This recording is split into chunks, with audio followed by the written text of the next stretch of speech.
دیکھیے ہماری بندگی جزوی ہے، نمازیں ہم پڑھ رہے ہیں، روزے ہم رکھ رہے ہیں، مسجدیں عالی شان بنائی ہیں، مدرسے بھی بہت بڑے بڑے بن گئے ہیں، واقعتاً اس میں کوئی شک نہیں، لیکن سوال یہ ہے کہ اوپر جو چھت ہے وہ تو کافرانہ ہے، قانون تو اللہ کا نہیں ہے، کتاب و سنت کے احکام تو نافذ نہیں ہے۔ ہاں نماز ہے، روزہ ہے، حج ہے، زکوٰۃ ہے، تو نماز اور روزہ تو ہندوستان میں بھی ہو رہا ہے، وہ تو چند ایک مسجدیں ہیں جنہیں وہ تاریخی اعتبار سے کہتے ہیں کہ یہ ہمارے مندر ہوتے تھے جنہیں مسجد بنایا گیا، ورنہ وہاں پر ہزاروں لاکھوں مسجدیں ہیں، آباد ہیں، لوگ نمازیں پڑھتے ہیں، کوئی روکتا ہے انہیں؟ ہم نے یہ ملک بنایا تھا کہ یہاں اسلام کا نظام قائم کریں گے۔ نماز تو آپ امریکہ میں جا کر پڑھیے، امریکہ کو کوئی اعتراض ہی نہیں۔ You have come here, you have purchased synagogues and churches and you have turned them into mosques. ہم نے کوئی اعتراض نہیں کیا، تم نے چرچ خریدے، تم نے سینیگاگز خرید لیے جو یہودیوں کی عبادت گاہیں ہوتی ہیں اور انہیں مسجد بنا لیا، ہم نے کوئی اعتراض نہیں کیا، we never objected۔ لیکن تم کہو کہ اسلام کا نظام ہم قائم کریں گے، نہیں کرنے دیں گے تمہیں کبھی بھی۔ تم چاہو کہ تم اسلام کا معاشی نظام قائم کرو، کبھی اجازت نہیں دیں گے۔ تم چاہو کہ اسلام کی معاشرتی اقدار کو تم قائم کرو، کبھی نہیں کرنے دیں گے۔ یہ ہے اس وقت جو ہمارے ساتھ پیش آ رہا ہے معاملہ، پورا مغرب اس پر اڑا ہوا ہے، اسلامی نظام کہیں نہیں آنے دیں گے۔ ہاں نمازیں پڑھو، ہمیں کوئی اعتراض نہیں، روزے رکھو، تم روزے 30 کی بجائے 100 رکھو، ہمارا کیا لیتے ہو؟ تمہاری کمزوری ہو جائے گی، ہم تو تمہیں لیبر اسی وقت دیں گے جب پورے 8 گھنٹے کام کرو گے ڈٹ کر، اس میں کوئی رعایت نہیں کریں گے تمہارے ساتھ۔ بہرحال سوال یہ ہے کہ میں کیا کروں، کوئی راستہ ہے؟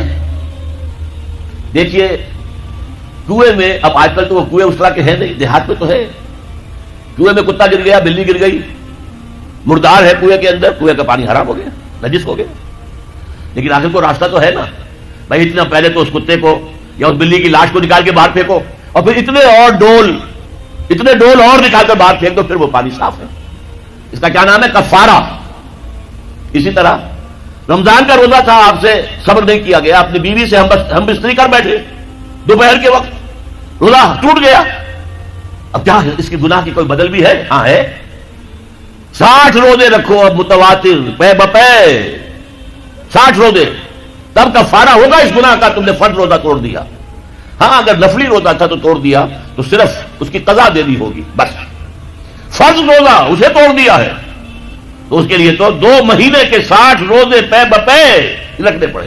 تو اب ہم جو کفر کے تحت زندگی گزار رہے ہیں اور اس اعتبار سے اللہ کی نگاہ میں ہم کافر ہیں، لیکن سوال یہ ہے کہ جائیں تو کہاں جائیں، کریں تو کیا کریں؟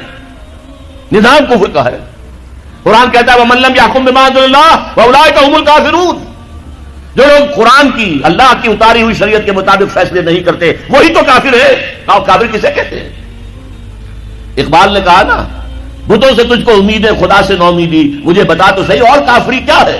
تمہاری ساری امیدیں امریکہ کے ساتھ وابستہ ہیں، وہ مسئلہ طے کرا دے، وہ یہ کرا دے، وہ کرا دے، وہ معاملہ ہمارا، وہی تو سب سے بڑا چور وہی ہے، سب سے بڑا ڈاکو وہی ہے، سب سے بڑا اسلام کا مخالف وہی ہے، اور اسی کے پاس ہم جاتے ہیں۔ قرآن کا فتویٰ تو یہ کہ تم کافر ہو، ہاں انفرادی طور پر تم مسلمان ہو، اجتماعی طور پر قومی سطح پر تم کافر ہو۔ وَمَن لَّمْ يَحْكُم بِمَا أَنزَلَ اللَّهُ فَأُولَٰئِكَ هُمُ الْكَافِرُونَ۔ یہ 7واں رکوع ہے سورہ مائدہ کا، اور پھر فرمایا وَمَن لَّمْ يَحْكُم بِمَا أَنزَلَ اللَّهُ فَأُولَٰئِكَ هُمُ الظَّالِمُونَ۔ جو اللہ کے اتارے ہوئے قانون کے مطابق فیصلے نہیں کرتے وہی تو مشرک ہے، اللہ کے حکم کو چھوڑ کے کسی اور کے حکم پر فیصلہ کر رہے ہو، اس سے بڑا شرک کیا ہوگا؟ اور تیسری مرتبہ فرمایا وَمَن لَّمْ يَحْكُم بِمَا أَنزَلَ اللَّهُ فَأُولَٰئِكَ هُمُ الْفَاسِقُونَ۔ وہی تو فاسق ہیں، فاجر ہیں، وہی تو سرکش ہیں، وہی تو باغی ہیں، وہی تو غدار ہیں اللہ کے، جو اللہ کی شریعت کے مطابق فیصلے نہیں کرتے۔ اب ان 3 آیتوں کے روح سے سمجھ لیجئے ہم کہاں کھڑے ہیں، کیا کر رہے ہیں۔ دیکھیے میں آپ کو ایک مثال دیتا ہوں، ہماری آبادی کا میں سمجھتا ہوں اکثریت تو وہ ہے جو نماز روزے کے لیے پابند نہیں ہے۔ ان چیزوں کا چرچا شہروں میں زیادہ، دیہات میں بہت کم رہ گیا، بہت کم، اور ہماری 70% آبادی دیہات کے اندر ہے۔ اچھا جو نمازیں پڑھتے روزے رکھتے ہیں، خاص طور پر شہروں کے کاروباری لوگ، وہ بلیک مارکیٹنگ بھی کرتے ہیں، وہ حسابات بھی غلط دیتے ہیں، جھوٹ بولتے ہیں، جھوٹ یا حلف اٹھاتے ہیں کہ یہ حساب ہم حلفیہ میں کہہ رہا ہوں یہ حساب صحیح ہے، جبکہ حساب غلط ہے۔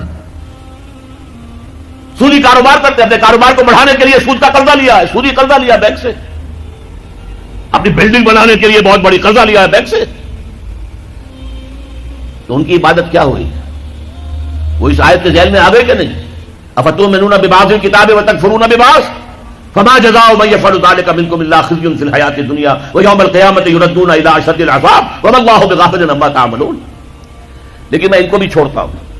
فرض کیجئے ایک شخص ہے، نماز پڑھتا ہے پوری 5 وقتہ مسجد میں، رمضان کے روزے رکھتا ہے، اور بھی اللہ توفیق دیتا ہے ایام 20 کے روزے رکھ لیتا ہے، یا ہفتے میں 2 روزے رکھتا ہے، سوموار کے اور جمعرات کے وغیرہ، زکوٰۃ دیتا ہے، کاروبار بھی سارے حلال کر رہا ہے، حرام نہیں کر رہا، سود میں بھی براہ راست ملوث نہیں ہے، نہ پیسہ سود پہ اوپر بینک میں رکھ کر سود کھایا، نہ سود پر قرضہ لے کر کوئی اپنا کاروبار بڑھایا، نہ کوئی اپنا کارخانہ لگایا، نہ کوئی اپنی بلڈنگ اونچی بنائی. پردہ بھی اس نے اپنے گھر میں بالکل شرعی نافذ کر دیا.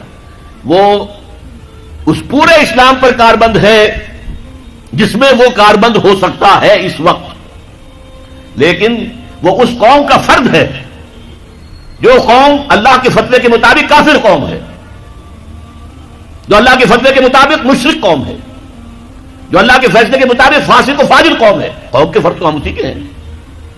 چور کا ہاتھ تو نہیں کاٹا جا رہا، ڈاکوؤں کو وہ سزا تو نہیں جا رہی سورہ مائدہ میں جو آئی ہے، ان کے ہاتھ اور پاؤں مقابل سم سے کاٹ دیے جائیں، یا یہ کہ انہیں ملک سے باہر دفع کر دیا جائے، قتلوا تقتیلا، ان کے ٹکڑے کر لیے جائیں.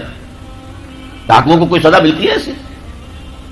اب تو پکڑنے کا کیا سوال، پکڑ گئے تو رشوتیں دے کر چھوٹ جائیں گے. یہاں تو عدل بھی جو ہے خریدا جا سکتا ہے بڑے آرام سے، اور نہیں تو 4-6 مہینے جیل میں رہ لیں گے. وہاں بھی ان کا بڑا راج ہوتا ہے. جو ڈاکو ہوں ان کی تو ہیبت ہوتی ہے، جیل کے صدر خود ان سے ڈرتے ہیں، ساری چیزیں حرام ان کے پاس وہاں بھی پہنچتی ہیں، جیل کے اندر نکل آئیں گے. اللہ اللہ خیر اللہ. کہیں شرعی سزا دی گئی کسی ڈاکو کو یہاں؟ ابھی تو یہ بڑی بحثیں چل رہی ہیں. حدود قوانین جو بنائے گئے تھے وہ بڑی جلدی میں بنائے گئے تھے، کچھ خلا اس میں رہ گئے ہیں، لیکن اصل میں جو لوگ شور مچا رہے ہیں وہ تو وہ ہیں جو کہتے ہیں کہ یہ اسلامی سزائیں وحشیانہ ہیں. بے نظیر بھٹو کا کہنا ہے یہ وحشیانہ سزائیں ہیں، اللہ کی دی ہوئی سزائیں وحشیانہ ہے. معاذ اللہ ثم معاذ اللہ ثم معاذ اللہ، کلمہ کفر ہے.